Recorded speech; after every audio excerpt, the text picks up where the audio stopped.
আপনারা যদি কুমিল্লা শহর থেকে 10 লাখ টাকা তোলেন আপনার অ্যাকাউন্ট থেকে, কোনো প্রয়োজনে 10 লক্ষ টাকা তুললেন, একা একা বাড়িতে আসার সাহস আসেনি? যেদিন আপনি 10 লাখ টাকা 15 লাখ টাকা ব্যাংক থেকে তুলবেন, সেদিন কিন্তু সাথে করে একজন আপনি নেন, ভাই ছেলে মেয়ে কাউকে না কাউকে নেন।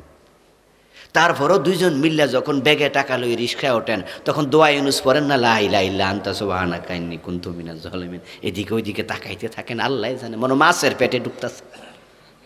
কেন রে? 92% মুসলমানের দেশ না এটা? কেন নিরাপত্তা নাই? ঢাকা শহরে দিনে দুপুরে ওসমান হাদিকে গুলি করলো, নিরাপত্তা কোথায়? তার খুনি আজ পর্যন্ত গ্রেপ্তার হলো না। বিস্ময়কর!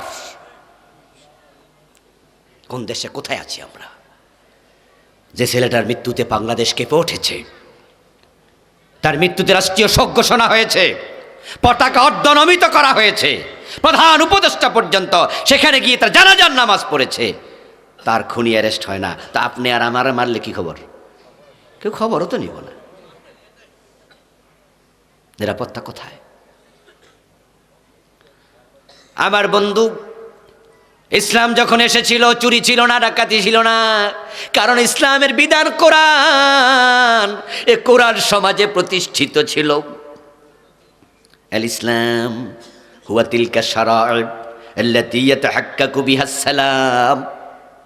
ইসলাম হলো কিছু আইনের নাম, কিছু বিধানের নাম, যে বিধানগুলো সমাজে প্রতিষ্ঠিত হলে শান্তি আসতে বাধ্য। চোর ধরে হাত কাটার বিধান সমাজে যদি থাকতো, তা দেশের টাকা বিদেশে পাচার হতো না।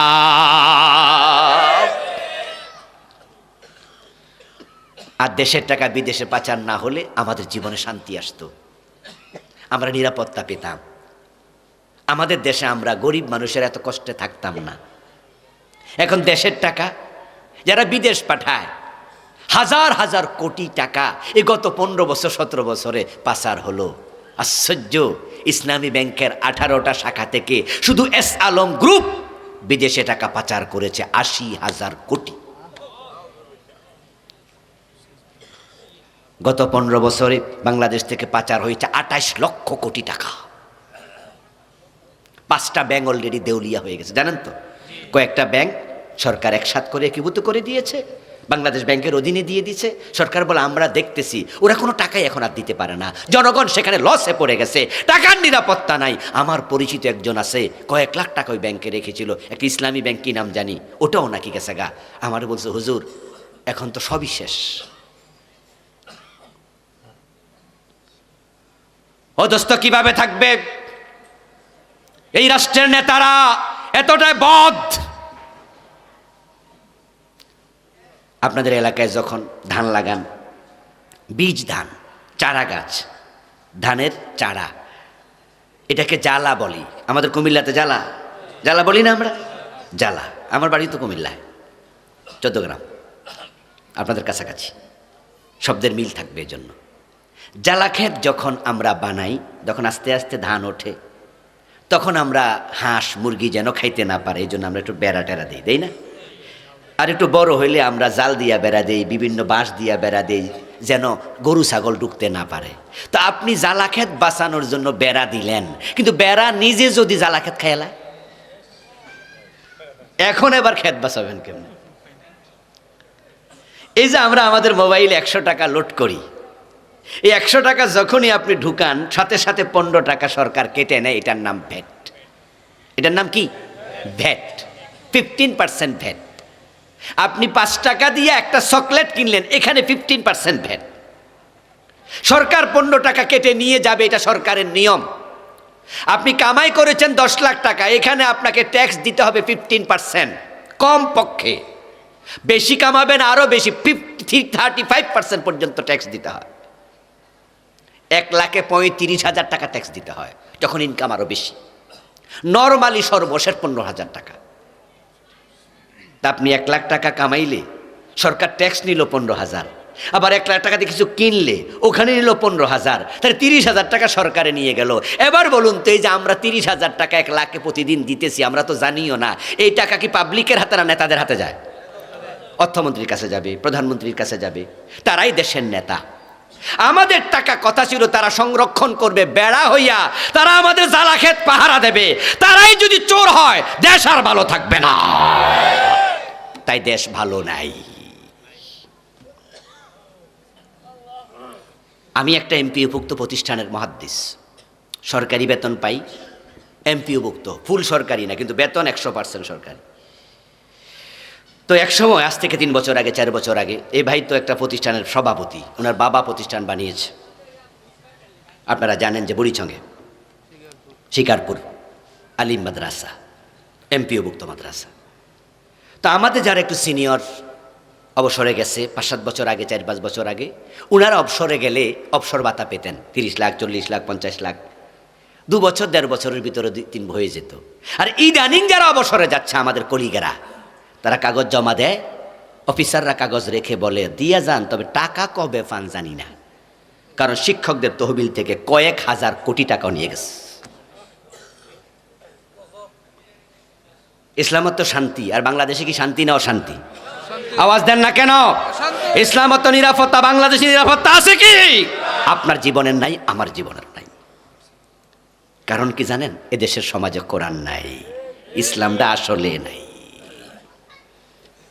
ইসলাম সে তো পরশমানিক, তারেকে পেয়েছে খুঁজি, পরশে তাহার সোনা হলো যারা, তাদেরই মোরা বুঝি। এক বেটা গ্রামে নতুন বিদ্যুৎ আসছে, বিদ্যুৎ আসার পরে তাল ফাঁকা দিয়ে বাতাস করতেছে, অথচ লাইট জ্বলে।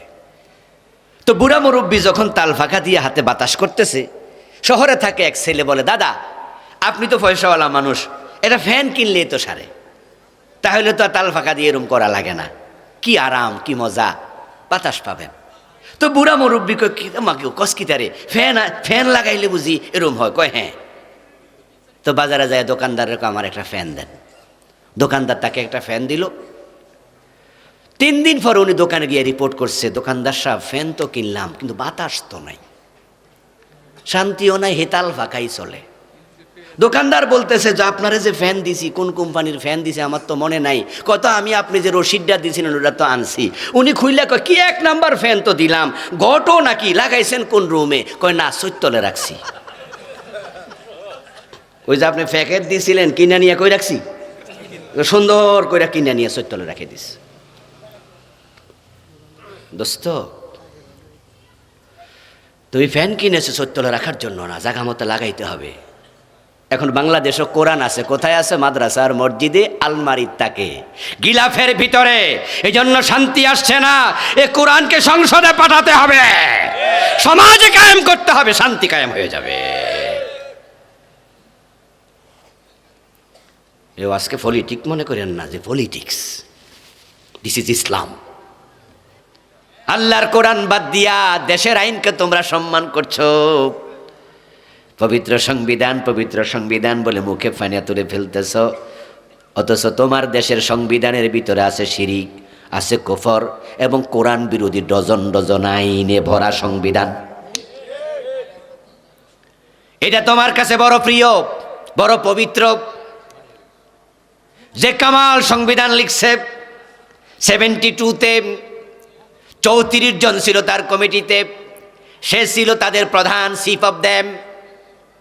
এই 34 জন মিলে যে সংবিধানটা দেশে লিখলো, ওইটা শুরুতে বিসমিল্লাহ পর্যন্ত লেখে নাই। শহীদ প্রেসিডেন্ট জিয়াউর রহমান সাহেব, তিনি প্রেসিডেন্ট হইয়া বিসমিল্লাহ ঢুকাইছে। জানেন তো আপনারা যে জিয়াউর রহমানের আগে এই সংবিধান ছিল বাংলাদেশে, বিসমিল্লাহটা পর্যন্ত ছিল না। আল্লাহর উপর আস্থা বিশ্বাস কিচ্ছু ছিল না। এখনো কিছু কিছু লোক মাঝে মাঝে দেখবেন কিছু কিছু নেতা বক্তৃতা দেয়, আমরা 72-এর সংবিধানে ফিরে যেতে চাই। এর মানে হলো বর্তমানে যে বিসমিল্লাহ আছে এটা সহ্য হয় না। চিন্তা করছেন এগুলা কত হারামজাদা, কত হারামি এগুলা, যে বিসমিল্লাহ তার সহ্য হচ্ছে না। খারাপেরও তার সীমা থাকা উচিত। কোন পর্যায়ের খারাপ এগুলো? তো হালাল জাদা বলি কেমনে যে বিসমিল্লাহ পর্যন্ত তার পছন্দ না? অথচ এই লোক কিন্তু আবার নাম কি? আব্দুর রহমান, ঠিক না? নামে কিন্তু হেও মুসলমান। অদস্ত মুসলমানের সকল কাজের শুরুতে কার নাম? যারা জানেন বলেন না কার নাম? আরে টয়লেটে ঢুকতে আল্লাহর নাম আছে কিনা? আল্লাহুম্মা ইন্নী আউযু বিকা মিনাল খুবুসি। ঘুমানোর সময় আল্লাহর নাম নেই, আল্লাহুম্মা বিসমিকা আমুতু ওয়া আহইয়া। ও দোস্ত, স্বামী যখন স্ত্রীর বিছানায় যায় সেখানেও আল্লাহুম্মা জান্নিবনাশ শাইতানা ওয়া জান্নিবিশ শাইতানা মিম্মা রাযাকতানা। মুসলমানের সকল কাজ আল্লাহর নামে শুরু হয়। আর এত বড় দেশ চালাবে সংবিধান, ওখানে আল্লাহর নামটা আবার এটা নাকি মুসলমান? এই সংবিধানটা আমাদের নেতারা লিখেছে, আল্লাহর কোরআনের আইনগুলোকে তারা উপেক্ষা করেছে। আবার তারাই যখন নেতা হয়, দেশ চালায়, তখন এই সংবিধান এ পর্যন্ত 18 বার চেঞ্জ করছে। কয়বার? 18 বার সংশোধন করলো, চেঞ্জ করলো। এবার আপনারা বলুন তো, যেখানে 18 বার সংশোধন করছে, এটারে পরিবর্তন করছে, পরিবর্তন করার মাধ্যমে কোরআনের আইন ঢুকাইছে, কারণ তাদের কোরআন দরকারই নাই। এবার আপনাদের কাছে আসি, যেই নেতারা কোরআন দিয়ে দেশ চালায় না, কোরআনকে সংবিধান বানায় না, কোরআনের আইন ঢুকায় না, ওই নেতাদের কাছে ধর্ণা দিলে তুমিও মোমেন থাকবে না। ও যেমন তুমিও তেমন। চোরের সাক্ষী কে হয়? বাটফার হয়। কয় না চোরের সাক্ষী বাটফার? চোরে চোরে কি ভাই? মাসতুতো ভাই, খালতো ভাই। ও তো হলো অফিসিল মেকআপ, ইসলামে পুরা ঢোকেন। এখন ইসলাম অর্থ শান্তি, ইসলাম অর্থ নিরাপত্তা, ইসলাম মানে আত্মসমর্পণ। আসলে বাস্তব আমরা সৌভাগ্যবান মানুষ, আমাদের ধর্মের নাম ইসলাম। আমাদের ইসলাম যে যুগে এসেছিল সে যুগে কোনো শান্তি ছিল না, সে যুগের নামে ছিল আইয়ামে জাহিলিয়া।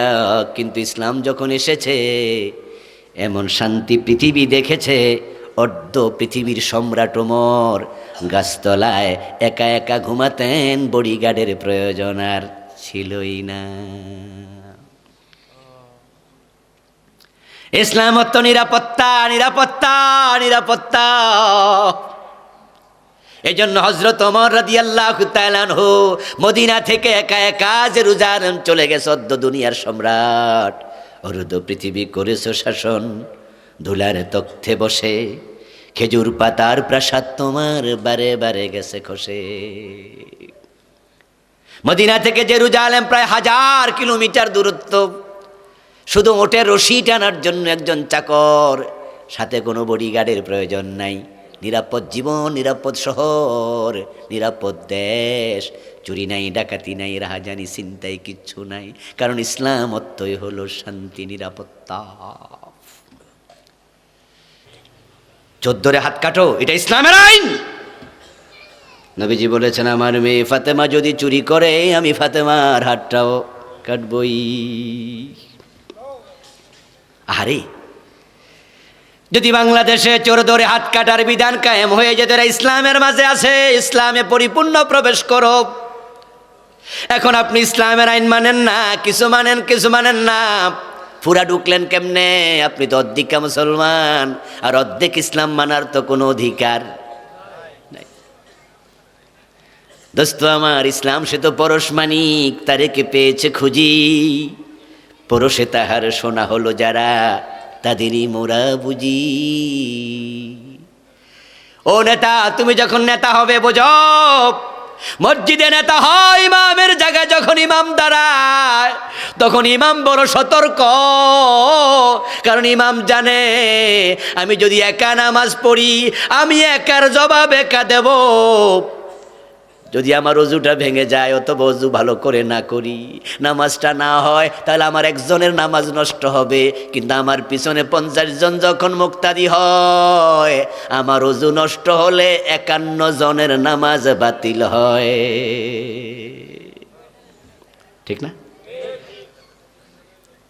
এজন্য আমরা যারা ইমামের কাতারের সামনে যায় খাড়াই না, আমরা সতর্ক বেশি থাকি। আমরা উজু করার সময় পায়ের তলায় ভালো করে চাই যে পায়ের তলা নিয়ে আবার কোনো জায়গায় কোনো ময়লা ময়লা লাগে আছে, কোনো প্লাস্টিকের কিছু লাগলে তো আর উজু হইব না। কারণ আমার একজনের নামাজ তো একজনের না, 100 জন হলে 100, 500 হলে 500 নামাজ শেষ।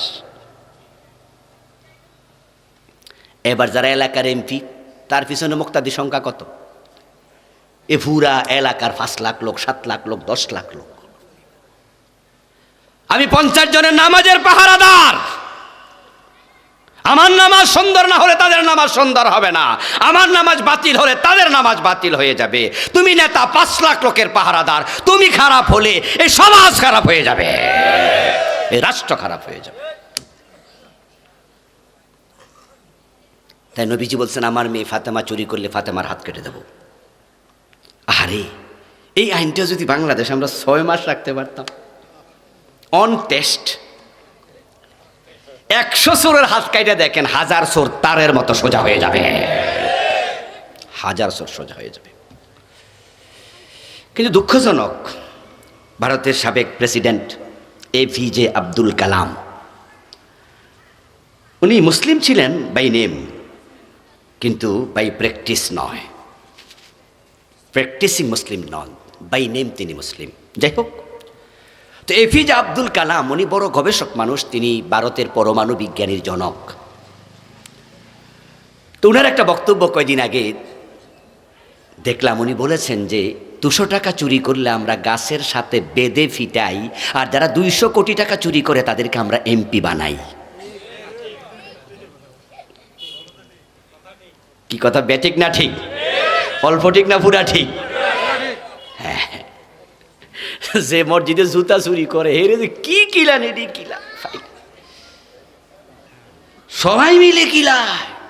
এবং শুধু কিলায় না, মাঝে মাঝে ইমাম সাহেব হুজুর হেরা হাত কাটতে দেন, ইসলামের আইন চালু করে দেন, মসজিদ থেকে শুরু হোক, হে জুতা চুর। আর যারা পুরো রাষ্ট্র চুরি করে, হেরারে সেলুট দেয়, হেরার মসজিদের সভাপতি বানায় রাখে, MP মন্ত্রী বানায় দেয়। এই জন্য আপনারা দায়ী, আমরা দায়ী, কারণ এই চোরগুলোকে আমরা প্রশ্রয় দেই। এই যে নির্বাচন আসতেছে কয়দিন পরে, অনেক ভোটার 500 টাকা 1000 টাকা ভোট বেচালে, এমন লোক বাংলাদেশে আসেনি? আসে, মানে নির্বাচনের আগের দিন রাত ঘুমায় না, মোমবাতি জ্বালায় বইয়া থাকে, আইনি কাস্টমার। মানে ঘুমাইলে যদি কাস্টমার ফিরা যায়, এই জন্য বিদ্যুৎ চলে গেছে, মোমবাতি লাগাও, জামাই বউ মিলে ফান খাও, ঘুমাইও না আজকে, আইবো আইবো। যদি দেখে যে টর্চ লাইটের আলো দেখা যায়, 2 জন খুশি, আইয়া গেছে। কত টাকা করে ভোট? 500 1000? ফ্যামিলি তো কয়জন? 5 জন, নেন 5000, দেন ভোট। এই মিয়া, যে তোমার থেকে টাকা দিয়ে ভোট কিনছে, সে তোমার দেশের কাজ আর করবে না। সে 1 টাকা খরচ করলে এর পিছনে 1000 টাকা তুলে নেবে, সে পুঁজি খাটাইতেছে। আর ভাই, আপনি যে আপনার 1000 টাকার কাছে বেচা দিলেন নিজেরে, আরে বড় ফার্মের মুরগিও তো 1000 টাকা দিয়ে পাওয়া যায় না। কিছু কিছু মুরগি আছে 500 কেজি ওজন আছে না, একগুলা কি মুরগি জানি কয়, ডিম দিতে দিতে এক পর্যায়ে আর দেয় না। লাল মুরগি কিছু আছে, এই 1200-1500 নিচে এগুলো পাওয়া যায় না। এই মাত্র 3 কেজি 5 কেজি ওজনের মুরগি, এটা 2500 টাকা। তুমি 2.5 মণ ওজন, তোমার দাম হলো 500 টাকা। আমাদের এলাকায় যে ছাগলে বাচ্চা দেয়, পেটেতে পড়ার পরে যে ছাগলটা মাত্র খারাইছে, এটার দামও 3000 টাকা, এইটার দামও 4000 টাকা। আর তুমি সৃষ্টির সেরা জীব, তোমার দাম 500 1000, আর কত নিচে নামবা? যদি আমরা সোজা হয়ে যেতাম, নেতারা সোজা হয়ে যেত। ইমাম যদি ভুল করে, ইমামের ভুল হয় না? মাগরিবের নামাজ 2 রাকাত পড়ে দিল, সালাম ফিরায়া, পিছনে আমরা যে কয়জন মুক্তাদি আছি, আমরা ইমামরে সুবহানাল্লাহ বলে লোকমা দেব। কি বলে? নাকি আল্লাহু আকবার? বাংলাদেশে আল্লাহু আকবার চলছে আরই, কিন্তু হাদিসে হলো সুবহানাল্লাহ। লিররিজালিত তাসবিহ ওয়ালিন নিসাইত তাসবিক। নবীজি সাল্লাল্লাহু আলাইহি সাল্লাম শিখিয়েছেন, পুরুষরা ইমাম ভুল করলে সুবহানাল্লাহ বলে তাকে সতর্ক করবে। আর যদি মহিলা মুসল্লি থাকে, মুখে কথা বলবে না, হাতের উপরে হাত আওয়াজ করে ইমামকে বুঝাবে ভুল হয়েছে। ইমাম মাগরিবের ফরজ 2 রাকাত পরে সালাম ফিরাইলো, আমরা লোকমা দিলাম। ইমাম যদি লোকমা গ্রহণ না করে, সালাম ফিরাইছি তো ফিরাইছি, তা আপনারা সবাই ইমাম সাহেবরে বলবেন, হুজুর আপনি লোকমা দিলাম, খারাইলেন না কেন? আপনি তো 2 রাকাত পরে সালাম ফিরাইছেন। ইমাম কইল যে আজীবন 3 রাকাত পড়ছি, আজকে না হয় 2, অসুবিধাটা কি? মানবেন? কথা কয় না ভাইরা, মানবেন? তা আপনারা তখন বলবেন যে হুজুর এইসব কি তা কোন আজীবন 3 মানে আজ গো 3, কারণ মাগরিবের ফরজ 3 রাকাত করছে কে? তো এটার মাঝে মাঝে কমানোর সুযোগ আছে? হুজুর 3 মানে 3। হুজুর কইল যে ফোরসি তো ফোরসি, আজগা 2 মেনে নেবেন? সব মুসল্লি একসাথ হয়ে বলবেন যে তোমার মতো ইমাম দরকার, আউট, আরেকজন ইমামের জায়গায় যাও, নতুন ইমাম। ঠিক আমাদের সমাজে যে নেতারা চুরি করে ডাকাতি করে দেশের টাকা বিদেশ পাঠায়, ভোট কিনে আমাদেরকে বোকা বানায়, ইমামের জায়গা থেকে তাদেরকেও সরাইয়া দিতে হবে। নতুন ইমাম বসাও, ঠিক হয়ে যাবে দেশ। ও দোস্ত, ইসলামে পরিপূর্ণ প্রবেশ করো। এবার বলুন তো, যুব সমাজ, তাদের হাতে হাতে এখন মদের বোতল আছে, এই জাতীয় মাদকে আসক্ত এমন যুবক কুমিল্লা আছে না নাই? আরে মোবাইল আসক্তি, মদের আসক্তি 2টা যুবকদের শেষ করে দিচ্ছে। এ মোবাইল যুবকদেরকে শেষ করে দিচ্ছে, শেষ। অনিয়ন্ত্রিত মোবাইল জাহান্নামের একবারে বড় একটা অগ্নিকুণ্ড। এটা আগুনের টুকরা অনিয়ন্ত্রিত মোবাইল। কারণ এই মোবাইলের ভিতরে সিনেমা যা চাও, বেহায়াপনা, অশ্লীলতা সব এর ভিতরে আছে না? সব শেষ। জুয়া আছে, জুয়া আছে, জুয়া আসেনি? মোবাইলে জুয়া আছে, মোবাইলে সিনেমা আছে, মোবাইলে ভিডিও ফরেন আছে, মোবাইলে কি নাই? যুবকরা শেষ। এই যে ফজরের টাইমে মসজিদে ফোলাফান দেখেন না, কারণ কি জানেননি? কারণ এরা ঘুমায় তো রাতের 2:30, বরং অনেক ফোলাফানের রাত শুরু হয় 12টায়। মা বাবা যখন দমকায়া টমকাইয়া খাওয়াইয়া টাওয়াইয়া যাই কয় ঘুমা, আমরাও ঘুমাইলাম তুইও ঘুমা, এতে তখন বোঝে তার মাত্র রাত শুরু হয়েছে। এ দরজা লাগাইয়া মোবাইল চাওয়া শুরু করে। ঘুমাইতে ঘুমাইতে 2:30 3টা, ফজরের নামাজ কিসের? শেষ হচ্ছে যুবকেরা। আর হলো মাদক। কি যে ব্যথা বিষে, বুঝিবে সে কিসে, কবু আসে বিষে ধ্বংসে নিজারে।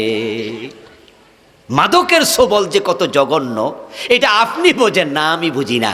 আমি মদ খাই না, আমার সন্তান খায় না, আপনি খান না, আপনার সন্তান খায় না। মাদকের তীব্রতা, যন্ত্রণার আপনি বুঝবেন না। সে লোকটা বোঝে যার পরিবার একটা ছেলে মাদকাসক্ত। যেই পরিবারে একটা ছেলে মদখোর, পুরা পরিবারকে জাহান্নাম বানায়া ছেড়ে দেয়, শান্তি শেষ।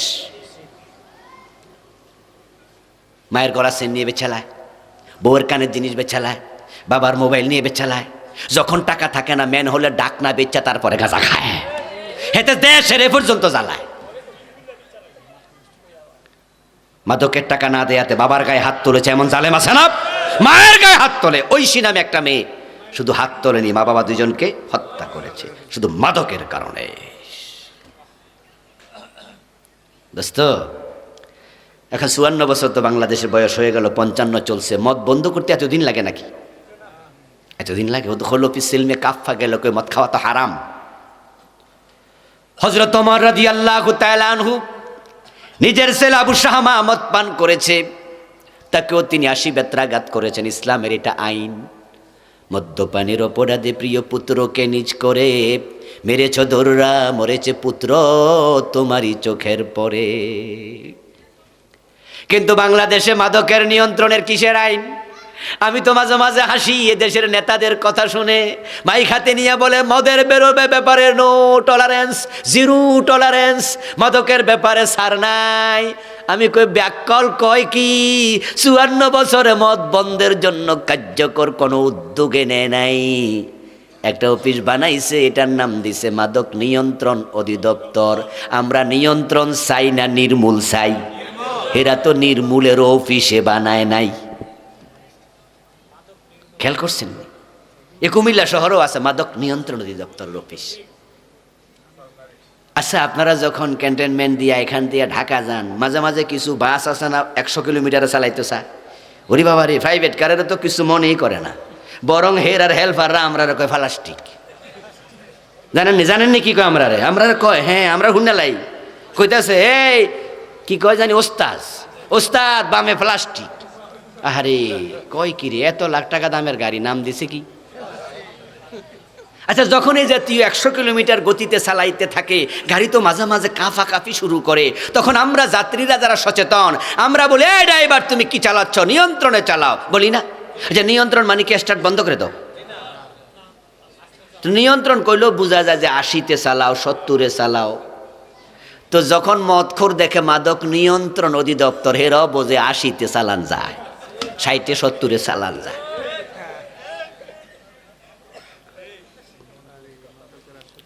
কেন নির্মূল করো না? কেন নির্মূলের অফিস কেন বানাইলা না? কারণ কি জানেন? কারণ অনেক নেতা নিজে মদ খায়, এজন্য এরা নির্মূল চায় না। 80 বেতের কথা কইলে আমরা কই জঙ্গিবাদী, মৌলবাদী, রাজাকার। কারণ এই বেত চালু হইলে অনেক নেতার পিঠের চামড়া থাকবে না।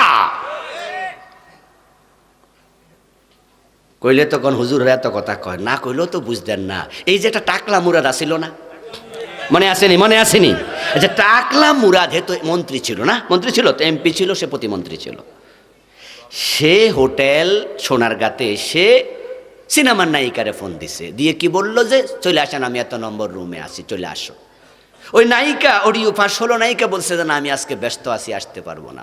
সে হাসতে হাসতে বললো না, ডিজিএফআই, এনএসআই, ডিএসবি, র্যাব সব পাঠামু, তোমারে ধরে আনমু, এ করমু সে করমু। নাউজুবিল্লাহ পড়েন। কি করবো যে কইছে, এটি তার ফোলা ফ্যানের সামনে কোনো যাব না। আচ্ছা, এই যে সে হোটেল সোনারগাঁয়ে আইসা সিনেমার নায়িকারে ডাকে, এটা কি বেটার বউ? তো আরেকজনের বউরে হে ডাকে কেন? নিশ্চয় মতলব ভালো না খারাপ? এবার বলুন তো, যেই নেতা নিজে জেনাখোর, নিজে নারীবাজ, ওই নেতা কখনো পদ্মার আইনের পক্ষে থাকবে? হে তো মেয়েদেরকে পারলে আরো ওর না খুলে আটতে কবি যে বেপদ্দা হও। এই যে আমরা পর্দার কথা কইলে কই হুজুররা মেয়েদেরকে বোরকা পরাইতে চায়, হুজুররা মেয়েদেরকে ঘরে বন্দি করতে চায়, তো তোমরা কি চাও? আমরা চাই যে থাকবো না কো বদ্ধ করে, দেখবো এবার জগৎটাকে। আমরা মেয়েদেরকে বলি রাস্তায় যাও, পুরুষের মতো কাজ করো, আমাদের সাথে সমান অধিকার চাও। এতে করে সুবিধা হলো, পুরুষ যখন গেঞ্জি গায়ে দিয়ে হাঁটে, মেয়েদেরকে বললাম তোমরাও গেঞ্জি গায়ে দিয়ে হাঁটো, তাহলে আমি বুঝতে পারবো কার শরীরে গোস্ত কেমন আছে। উদ্দেশ্য ভালো তো? আরে শিয়ালে কি দোয়া করে? মুরগি ভিতরে থাকুক নাকি? কথা কয় না কেন কুমিল্লার ভাইয়েরা? শিয়াল কি দোয়া করে মুরগি ঘরে থাকুক?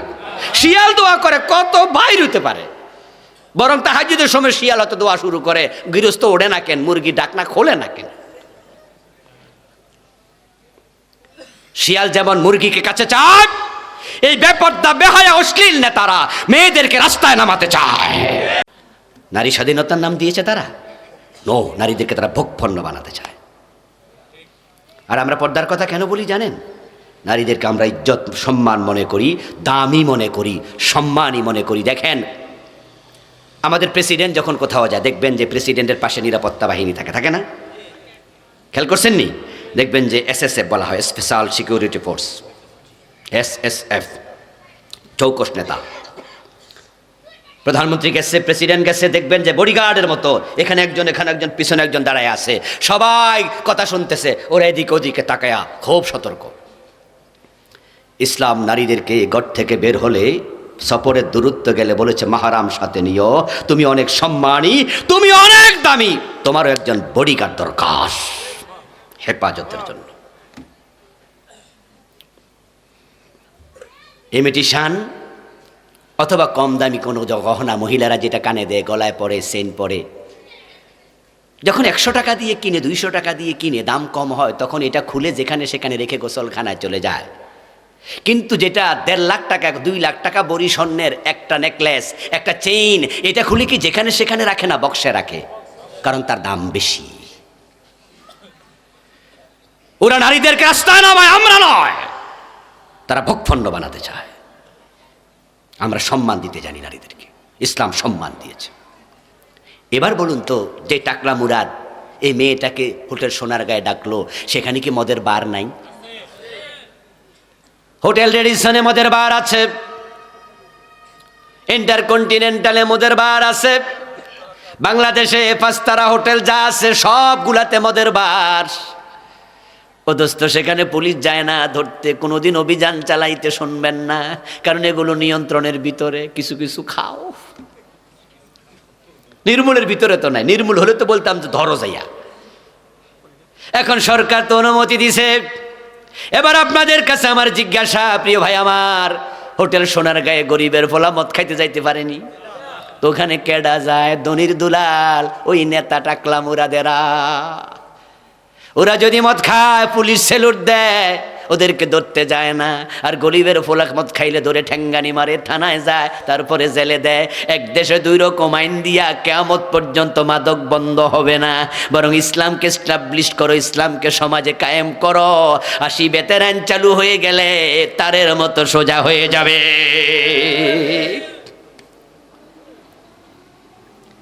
ইসলামে পরিপূর্ণ প্রবেশ করো, এটা আল্লাহর আইন, আল্লাহর বিধান।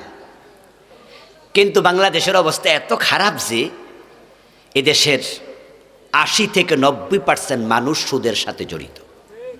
কেউ সুদ দেয়, কেউ সুদ খায়, কেউ সুদ লিখে, কেউ সুদের সাক্ষী। এই যে রাস্তায় গাড়িগুলো দেখছেন না, 100 গাড়ির মাঝে 95টা গাড়ি সুদের টাকা দিয়ে কেনা, ব্যাংক থেকে লোন আছে। এই যে কুমিল্লা শহরে বড় বড় বিল্ডিং দেখেন না, প্রায় বিল্ডিং এর মালিক ব্যাংক লোন করা। বড় বড় ব্যবসা দেখেন না, প্রায়গুলা ব্যবসায় এমন। আরে আমাদের নেতারা যারা এমপি প্রার্থী হয়, দেখবেন যে কারো কারো নমিনেশন বাতিল হয় কেন? ঋণ খেলাপি। ঋণ খেলাপি বোঝেন তো? এরা সরকারি ব্যাংক থেকে টাকা নিয়ে দেয় না, যে বেটা রাষ্ট্রের টাকা মাইরা খায়, এ বলে আমরা নিরাপত্তা দিব। কোথায় আছেন দোস্ত? সুদ যদি আপনি খান, সুদ যদি দেন, সুদের সাক্ষী যদি হন, সুদ যদি লিখেন, নবীজি বলছে মানা কালা দিরহাম রিবা ওয়া হুয়া ইয়ালাম আন্নাহু আশাদ্দু মিন 36 জিনা। যে ব্যক্তি জেনে শুনে 1 টাকা সুদ খায়, তার আমলনামায় 36 বার জেনার গুনাহ লেখা হবে। লানা রাসূলুল্লাহি সাল্লাল্লাহু আলাইহি ওয়াসাল্লাম আকালার রিবা ওয়া মুকিলাহু ওয়া শাহিদাইহি ওয়া কাতিবাহু ওয়া কালাহুম সাওয়া। প্রিয় নবী বলছেন, আল্লাহর লানত তার উপর যে সুদ খায়, যে সুদ দেয়, যে সুদ লিখে, যে সুদের সাক্ষী থাকে, অপরাধে 4 জন সমানে সমান। লিররিবা 73 বাবান আইসারুহু আইয়ানকিহার রাজুলু মাহু। সুদ খেলে 73টা বড় বড় গুনাহ হয়। সবচেয়ে ছোটটা হলো মায়ের সাথে জেনা করা। তো আজকে আমার সামনে যারা আছেন, আমরা সকলে মিলে একটা মিছিল যদি দেই, স্লোগান দেই, রাষ্ট্রীয়ভাবে সুদ বন্ধ করতে হবে, সুদ বন্ধ হবে তো কাল থেকে? ওয়াজ করে সুদ বন্ধ করা যাবে না রে দোস্ত, ওয়াজ করলে মদ বন্ধ হবে না। তবে হ্যাঁ, বন্ধ হবে যদি এই ওয়াজ মানার মতো 151 জন নেতা কোরআন হাতে নিয়ে সংসদে ঢুকে যায়। তারা একবার না বললে সুদ বন্ধ হয়ে যাবে, একবার হ্যাঁ বললে 80 বেতের আইন চালু হয়ে যাবে। তখন ইসলাম মানা সহজ হয়ে যায়। সরকার ইফটিজিং এর আইন করছে। যদি কোনো ফোলা কোনো মেয়ের টিচ করে, দেখলে শীষ দেয়, চোখ টিপ দেয়, তাহলে তার 6 মাস জেল। শুনছেন না? ওর না ধরে টান দেয়, তাহলে আরো বেশি জেল। টিচ, ইভটিজিং, নারী উত্ত্যক্ত করা। আচ্ছা, মেয়েদেরকে টিচ করলে, তিক্ত করলে, বিরক্ত করলে যদি 6 মাসের জেল হতে পারে, যে মেয়ে বোরকা ছাড়া, পিঠ দেখায়া, পেট দেখায়া, ওড়না ছাড়া হাইটা ফোলাফান উত্ত্যক্ত করে, হের কি জেল হওয়া দরকার না? হেও তো ফোলাফান উত্ত্যক্ত করতেছে।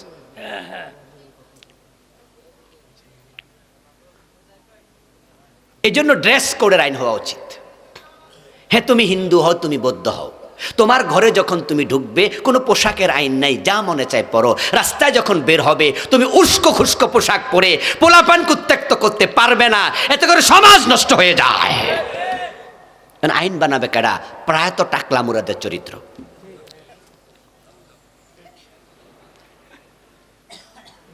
প্রিয় হবে আমার, এর জন্য কি লাগবে? ইসলামকে পরিপূর্ণ মানতে হলে একটা ইসলামী সমাজ লাগবে। সমাজ, এ কোরআনের সাথে আমাদের দায়বদ্ধতা আছে।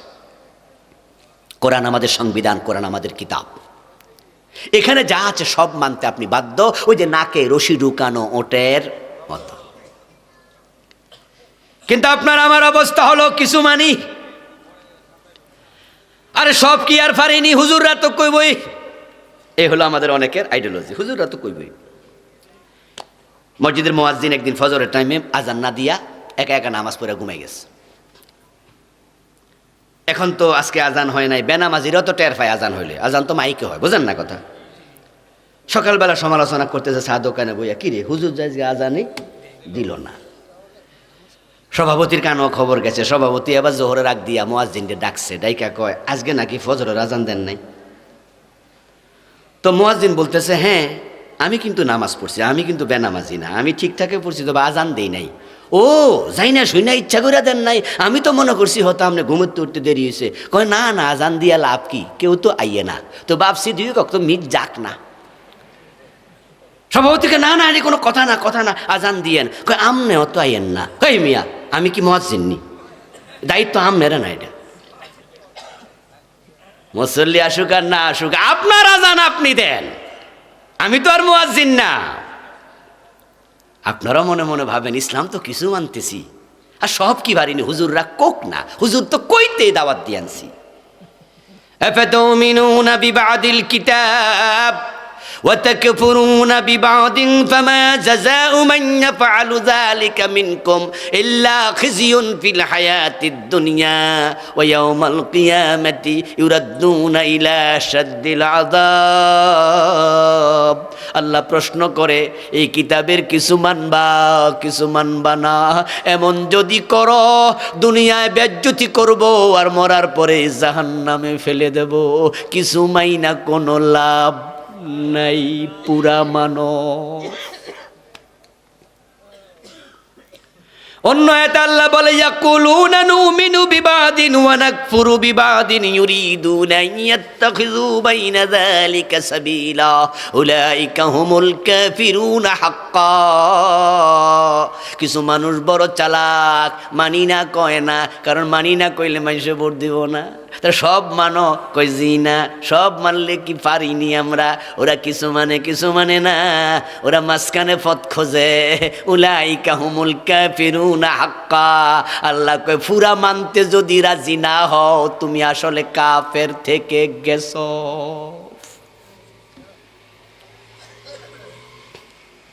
এই জন্য ইসলামকে ফলো করুন পূর্ণাঙ্গ, যেখানে পারবেন না সরি বলবেন, রব্বানা জালামনা বলবেন। আমার এই কথার কারণে কালকে ইসলাম কায়েম হয়ে যাবে এত সোজা না, কিন্তু একটা কাজ হবে, আপনি আর আমি যদি সিদ্ধান্ত নেই পুরাটাই মানবো, তাহলে ঈমান নিয়ে মরতে পারবো। আর যদি সুবিধাবাদী হয়ে যান, সুবিধাবাদ জিন্দাবাদে মোমেন হওয়া যাবে না। এই জন্য আসুন না, জীবনের বটম থেকে টপ, রান্নাঘর থেকে সংসদ ভবন, ব্যক্তি জীবন থেকে আন্তর্জাতিক বলয়, এভরি হয় আর এভরি মোমেন্ট সিদ্ধান্ত নেন আমি থাকবো যেখানে, ইসলাম মানবো সেখানে। তাহলে আপনার মেয়েটা কি বোরকা ছাড়া কলেজে যেতে পারবে? আর এটা তো ইসলামের ভিতরে আছে যে মেয়ের পর্দা করাও। আপনার স্ত্রী কি বেপর্দায় বাজারে যেতে পারবে? আর ইসলামের ভিতরে আছে স্ত্রীকে পর্দা করাও। যে বাবা তার মেয়েকে পর্দা করায় না সে বাবা দায়ুস, যে স্বামী তার স্ত্রীকে পর্দা করে না সে স্বামী দায়ুস। আর রাসূল বলছেন দায়ুস জান্নাতে প্রবেশ করবে না। আল মুসলিম মান সালামা আল মুসলিমুনা মিন লিসানিহি ওয়া ইয়াদিহি। আপনি তখনই মুসলিম যখন আপনার হাত থেকে, আপনার মুখ থেকে অন্য মানুষ নিরাপত্তা পাবে। এই হাত দিয়ে ওজন কম দেয়া যেতে পারে না, এই হাত দিয়ে মানুষের ক্ষতি হতে পারে না। আহার ইসলাম ত্রাহিতাই করছে।